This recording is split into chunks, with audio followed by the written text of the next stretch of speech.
Бүгдээрээ сайн уу? Өнөөдөр та бүхэндээ 2021 онд нээлттэй хийсэн Curve нэртэй богино хэмжээний киног товчлон хүргэж байна. Киноны эхэнд хаана юу мэдэгдэхгүй муруу бетон байгууламж дээр ухаангүй хэвтэж буй эмэгтэйн дүр зураг гарна. Түүний хуруу нь цус болсон байх ба мөн гутал нь хатсан улаан цусаар будагдсан байна. Гэхдээ эдгээр нөхцөл байдлаас нь харахад тийм айхтар бэртэл аваагүй бололтой. Үүний зэрэгцээ эрэг рүү өндөр хүчтэй давлгаалж буй их усны дүрслэл гарах болно. Энэ их усны гамшигт сүрлийн улмаас эмэгтэй байгаа газарт цууратаж аимшигтай хүрхрэх чимээ сонсогдно. Дуу чимээ түүний чихэнд хангинахад түүнийг ухаангүй байдлаас нь сэрээлээ. Дөнгөж сэргээд харахтаа тэрээр бетон байгууламжаас өөр юу ч хардаггүй. Гайхаж төөрөгцөн тэрээр гинэт хөдлөх үедээ байж болох хамгийн аимшигтай байрлалд байгаагаа мэддэг. Эмэгтэй маш өндөрт байрлах муруу ирмэг хэсэгт тогтсон байлаа. Байгууламжийн бүтцэн түүний доор ёроолн үл харагдах харанхуй ангалтай байв. Хэрв тэр нэг л буруу алхам хийх аваас ирмэгээс унаж өгөх нь баталгаатай харагдаж байна. Үүнээс гадна түүний байрлал нь нэлээд эвгүй байрлажээ. Зүүн хөл нь нугаларч гацаад тэнийхэх ямар ч боломжгүй ажээ. Эмэгтэй ирмэг дээр гацсан байгаагаа мэдээд ихэд цочирдлоо. Тэр дээшлэх гэж оролцсон ч үйлдэл нь түүнийг доош госуулахаас өөр юунд ч хүргэсэнгүй. Аз болоход тэр одоохондоо унаагүй байгаа ч энэ нь цаг хугацааны л асуудал гэдэг нь илт харагдаж байна. Гусалт нь түүний зүүн хөлийг хөшиж улам гацааж түүнийг маш ихээр өвтгөж байгаа бололтой. Үүнээс гадна барзгарах хатуу бетонын гадаргууд алгаа зүлгэж гэмтээжээ. Амьд гарах магадлал нь багч гэлээ тэрээр ам гарахыг чимээгүйхэн залбирч амьсгалан түргсэн. Үүний дараа түүний гацсан байгууламжийн бүрэн дүр зураг харагдах бөгөөд энэ нь усан цахилгаан станц байх шиг байна. Хэрвээ тэр мөрөө ханаас мултарч чадлаа гэж бодоход цаад талын босоо өндөр хан нь түүнийг эндээс гарах ямар ч боломжгүй гэдэг нь ойлгомжтой боллоо. Гэхдээ босоо хан нь түүний санааг зовоож буй хамгийн бага зүйл юм. Тэр энэ хараал эзэн нөхцөл байдлаа зөвхөж байтал доорх ангалаас чанга хүрхрэх чимээ гарав.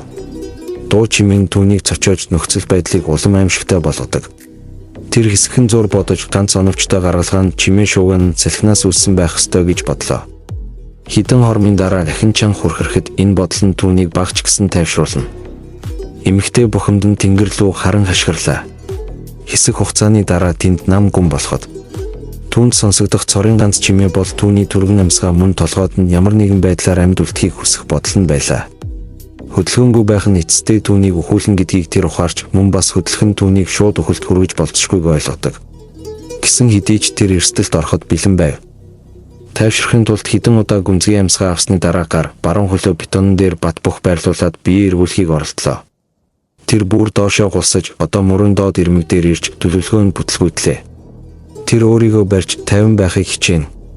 Хэсэг байж байгаад тэр хөлөө шулуун болгох оролдлогоо орхих хэрэгтэй гэдгээ эцэст нь ойлгов. Түүний ирмэгээс унахгүй байх цорын ганц арга нь яг байгаа байрлалаасаа биеэ дэвшлүүлж муруу хэсэгт хүрэх байлаа. Гэвч энэ гулсах байдал нь түүний хамаг тэнхийг баржээ. Одоо түүний алга нь ханан зүлэгдснээс болж маш их цус алдсан байлаа. Тэр баруун гараа дээш өргөөд цуснд наалдсан хоёр хуруугаа салгав.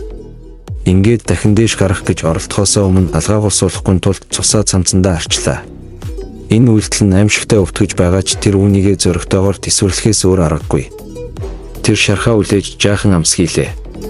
Тэр буруу хөдөлгөөн хийж унаж өгөхөөс айж байгаа тул зугуухан хөдлөлөө. Дараагийн алхмаа нилээд удаан бодсны эцэст тэр бэртэлгүй хөлөөрөө тулан дээшлэв. Тэр цустай алгаараа бетоны муруу хэсгээс тулан түлхэж алга нь хорсож байгаа болохоор биеэрээ дэмжин нумран хөдөлж дээшлээ. Аз болоход түүний чармаалт энэ удаад амжилттай болж тэр жаахан ч гэсэн чамгүй дээшилж чадлаа. Эмэгтэй тайвшран санаа алдаж өөрийгөө тайвшруулахын тулд урт уртаар амьсгаа авсаар хит их үргэлжснээс болж алга нь одоо бараг мдээгүй болжээ. Гэсэн ч тэр алгаа нэг нэгээр нь ээлжлэн үлээв. Дахин үн шигээ дээшлэхдээ тэрээр нэг их юм боддоггүй бөгөөд аргаа олсон бололтой аажуухан дээшилсээр улмаар эмэгтэй нүдэнд хий юм үзэгдэж эхэллээ. Түүний доор мөрөн дээрх цусны толб харагдаж байгаа ч нүдэнд нь түүний бие харагдахгүй байв. Тэр алганыхаа цусны толб руу хараад нуруугаа хан руу наан гүнзгий амьсгаа авахыг хичээлээ. Тэр одоо ирмэгээс нэлээд холдож босоо хананд тулан иржээ. Тэр яагаад ч босоо хан руу авирч чадахгүй нь тодорхой боловч түгшиж сандаруул тэрээр дараагийн нүүдлээ оновчтой хийхгүй гэдгээ мэдэж байлаа. Дахин авирах оролдлогоо үргэлжлүүллээ. Яарсны үр дагавраар жаахан доошоо гулсаадглаа. Сандарсан байдал нь түүний айдсын мэдрэмжийг улам хөндрүүлдэг. Тэр доороос харахад цусны толб уртсч байгааг олж харлаа. Тэр дахин өөрийгөө тайвшруулах гэж оролцсон боловч чанга чимээг сонсоод зогсов. Цусны мөрөө эргэн харахад дахиад хоёр нэмэгдсэнийг анзаарав. Одоо түүний цорын ганц сонголт бол гарцаагүй үхлийг хүлээх. Эсвэл эрсдэлтэй алхам хийж хурдан үхэх явдал юм. Түүний толгойд ямар нэгэн зүйл түүнд хийж байгаа зүйлээ үргэлжлүүлбэл амьд үлдэх нь гарцаагүй гэж хэлээдж байх шиг. Буруу сэтгэлгээ нь түүний тарих нөхцөл байдлын ноцтой байдлыг ялахгүй байгааг харуулж байна. Ер нь тэгээд түүнд тохиолдоод байгаа нөхцөл байдлыг тэрээр хэтэрхий их бодохгүй байх хэрэгтэй. Ганц асуудал бол түүний амьд үлдэх хүсэл нь түүнийг хүлээхээс илүү хурдан сүрүүлэхэд хүргэж болцсохгүй юм. Зарим хүмүүс түүний оронд байсан бол өдийг хүртэл тисэж чадалгүй бууж өгөх байсан байх, харин тэр зоригтойгоор алгаа ээлжлэн үлээж дахиад нэг удаа өөрийгөө түлхэхэд бэлдэв. Хэдхэн хормын дотор л гэхэд тэр буцаад доошоо жаахан булслаа. Эмэгтэй маш их тэнхээ урам зоригоор гаргасан ахиц дэвшлээ бахан алдаанаас л алдах нь инүүхэнд байлаа. Түүний сандрал нь хий юм харахтайгаа зэрэгцэн улам нэмэгдэж эхэллээ. Тэр 3 дахь удаага цусны мөр рүүгээ эргэж харуул асар их хэмжээгээр уртсныг анзаарав. Гинэт цаана хашгирах чимээ гарав. Эмэгтэй хашгираа нэг өөрийнхөө үхэлтэй холбон бодож түүнийг мөрөнд орох харанхуугаас дуудаж байгаа мэтээр төсөөллөө. Одоогоор түүний алга нийл улаан нийлэг болсон бөгөөд хуулрах арьс бараг үлдсэнгүй. Тэнгэр түүний зовлон шаналлалд архирч түүгээр тохуурхаж байгаа мэдч гэлээ эмэгтэй тоохгүй байгаа бололтой. Удалгүй ширүүн бороо орж түүний асуудал улам бүр нэмэгдсээр байна. Бэрхшээл түүний эсрэг ажиллаж байна уу эсвэл түүнд тусалж байна уу гэдэгт эргэлзэж орхилоо. Бороо түүний өвдөлтийг эртгэн дуусгаж мөн амьд үлдэх найдварыг нь үгүй хийснээр илүү их өвтгөж магадгүй юм. Ямар ч байсан ихний хідэн хоромд тэр туслууд нүүрэнд нь тусахад таашаалтай байлаа.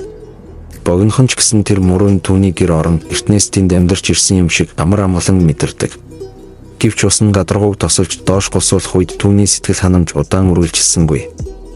Эмэгтэй нүдээ ханаад шүдээ хаврын амьд үлдэх галаар дүүрэн хിവэр байлаа.